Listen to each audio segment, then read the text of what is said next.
Good morning, grade 12 students. Welcome to the continuation of Quarter 2, Module 3, which is about social mobility.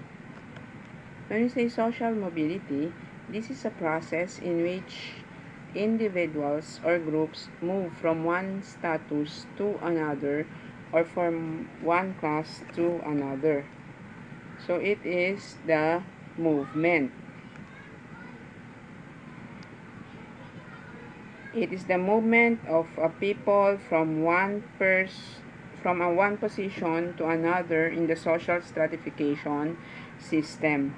Some may move from one position to another from a higher social class position to a lower social class position and vice versa.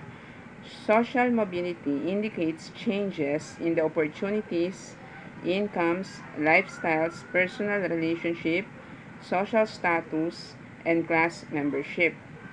So, an example of this is the life of People's Champ Senator Manny Pacquiao, who became rich. From poor, he became rich. That became an inspiration to every Filipino. There are types of social mobility. Number one is the vertical social mobility. When we say vertical social mobility, it refers to the upward or downward social mobility. When we say upward social mobility, it refers to the increase or upward shift in social class. One good example is the success of Manila Mayor Isko Dumagoso, who started as a scavenger in Smoky Mountain but was given the opportunity to join show business and later entered the world of politics. His success in life enables him to move upward in social stratification.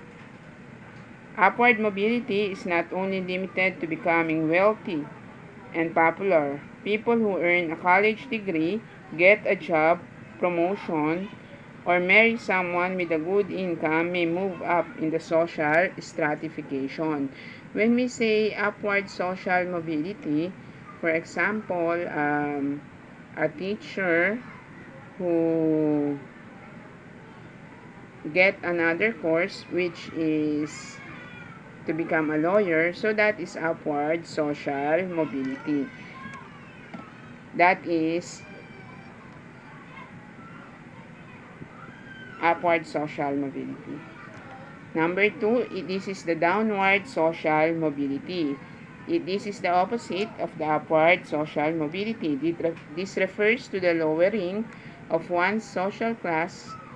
People may experience a downward social mobility because of business setbacks, unemployment, or illness. Like what happened in the pandemic, there are many downward social mobility wherein most of the people lost their job because of the pandemic. So, economic crisis, that is an example of downward social mobility.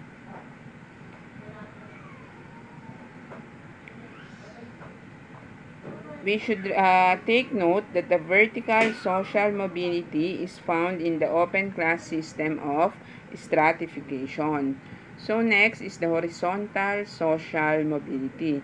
It is a movement within a social class or a social position where an individual slightly improves and or declines in his or her social position within his or her class level. Take note that the horizontal social mobility does not involve a shift into a higher or lower situation. The movement of people is only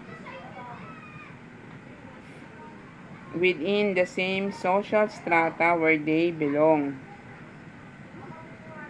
The following is an example. For example, an accountant may study and become a lawyer, or marriage between members belonging to the same class. That is horizontal social mobility. Next, social stratification system. The ease or difficulty of movement in the social stratification depends upon the type of society the person lives in. So now there is an open system and a closed system. When you say open system, this is the class system.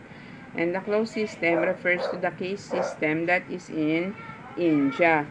What are the difference of the two systems? An open system is a social stratification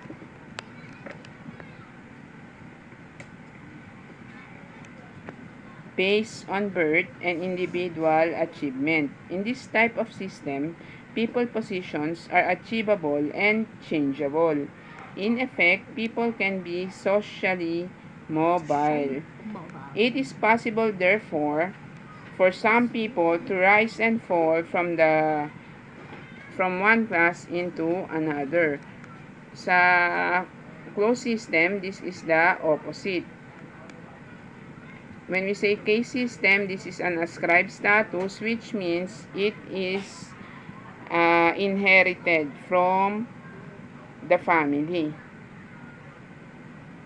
While achieved status in the open system, in which you can you can have more opportunity to move up or down, while in the case system, low chance to move up to the social ladder. Another difference, case system is more particular while class system is universal.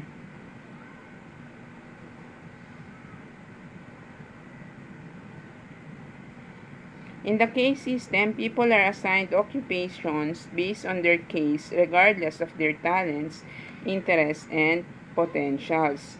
So we can see that in the case system, it is permanent and cannot be changed. While compared to the class system, it can be changed if you are hardworking. You are given a chance to move upward. There are different factors that affect the social mobility of a person. Access to quality education is considered as the most important. Kaya tayo nagkakaroon ng social mobility because of education. Other factors includes the change of profession and geographical mobility. There are also sudden, drastic events that can influence social mobility, such as inheriting a large amount of wealth, gambling, theft or financial corruption, winning a lottery game, and etc.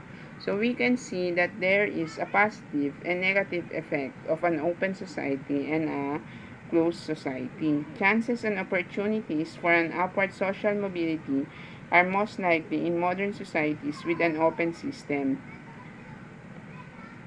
In an open society, there is a freedom of vertical social mobility. What counts the most are the personal merits and efforts for achievement. Meanwhile, in the societies with closed system, vertical, especially upward social mobility is extremely difficult. Individuals born to this type of society remains stagnant in their position in the social strata. The most important determinants here are not the individual's achievements, merits, or personal effort, but what counts in is the ancestry, religion, racial background, sex, and ethnicity. So that is all for social mobility. Thank you very much and see you again in our next video lesson.